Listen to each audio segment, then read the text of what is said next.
তবে কি এবারের প্রধানমন্ত্রী হচ্ছেন অমিত শাহ?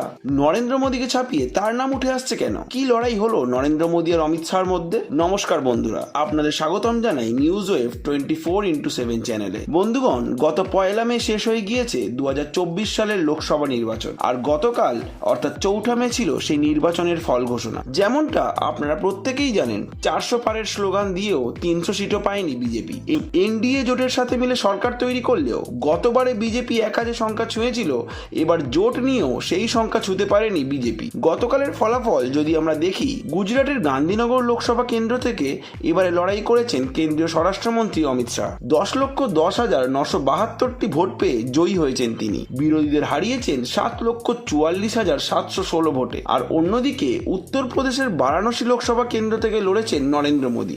তিনি 6,12,970টি ভোট পেয়েছেন, যা বিরোধীদের তুলনায় 1,52,513টি বেশি। অর্থাৎ ভোট পাওয়ার নিরিখে নরেন্দ্র মোদীকে অনেকটাই পিছনে ফেলেছেন অমিত শাহ। তবে কি তার জনপ্রিয়তা বেড়ে গেল এবারে? তবে কি এবার প্রধানমন্ত্রী পদে বসবেন অমিত শাহ? আপনার কি মনে হয়? তবে এই ধরনের কোনো নিশ্চয়তাই আসেনি কোথাও থেকে। তবে অমিত শাহ লোকসভা নির্বাচনের আগে জানিয়েছিলেন যে প্রধানমন্ত্রী হিসাবে মোদী মেয়াদ শেষ করবেন। আগামীতে তিনিই দেশকে নেতৃত্ব দেবেন। আজ এই পর্যন্তই দর্শক বন্ধুরা।